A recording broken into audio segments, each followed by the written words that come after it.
கோழிக்கோட்டில் மின்கசிவு புகையால் 4 நோயாளிகள் பலியாகியுள்ளனர்.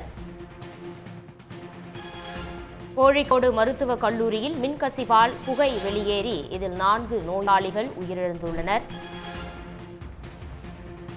அறையில் மின்கசிவால் வெளியேறிய புகையால் மூச்சு திணறலில் 4 நோயாளிகள் உயிரிழந்துள்ளனர். இது தொடர்பான முழு விவரங்களை செய்தியாளர் சந்தோஷ் வழங்க கேட்போம். சந்தோஷ், இது தொடர்பான முழு விவரம்.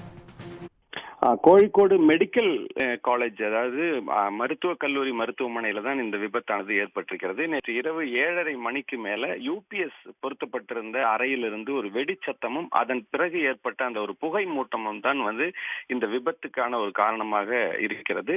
இந்த விபத்து சமயத்துல பாத்தீங்கன்னா இது அவசர சிகிச்சை பிரிவுக்கு பக்கத்துல நடந்த காரணத்தினால பலரும் அங்க மூச்சு திணறல் ஏற்பட்டு உயிருக்கு போராடி கொண்டிருக்கிறார்கள். ஏற்கனவே அந்த அவசர சிகிச்சை பிரிவுல நோயாளிகள் அனுமதிக்கப்பட்டு வென்டிலேட்டர் உதவியோடு அவர்களுக்கு சிகிச்சை அளிக்கப்பட்டு வந்திருக்கிறது. இந்த நிலையில தான் இந்த தீ விபத்து ஏற்பட்டிருக்கிறது. பலரையும் அங்கிருந்து மீட்டு வேறு அறைகளுக்கு கொண்டு செல்வதற்காக பல மணி நேரம் அந்த பகுதியில் இருந்த நோயாளிகளுடைய உறவினர்களும் அதே போல பொதுமக்களும் இணைந்து அங்க முயற்சி செய்திருக்கிறார்கள். இதற்கிடையே பாத்தீங்கன்னா இந்த தீ விபத்து ஏற்பட்டதற்கு பிறகு 4 பேருடைய உடல்கள், அதாவது இறந்தவர்களுடைய உடல்கள் பிரேத பரிசோதனை அறைக்கு மாற்றப்பட்டிருக்கிறது.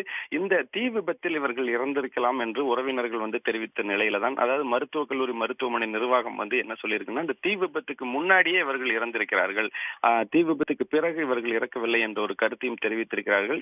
இருந்தாலும் இதற்கான ஒரு முழுமையான விசாரணைக்கு தற்பொழுது கேரள மருத்துவத்துறை உத்தரவிட்டிருக்கிறது. இந்த விசாரணைக்கு பிறகுதான் இந்த தீ விபத்து காரணமாக இவர்கள் உயிரிழந்தார்களா அல்லது எப்படி உயிரிழந்தார்கள் என்ற ஒரு முழுமையான விவரம் தெரிய வரும். எது எப்படி இருந்தாலும் இந்த தீ விபத்து ஒரு பெரும் பரபரப்பை கோழிக்கோடு மருத்துவக் கல்லூரி மருத்துவமனையில ஏற்படுத்தியிருக்கிறது.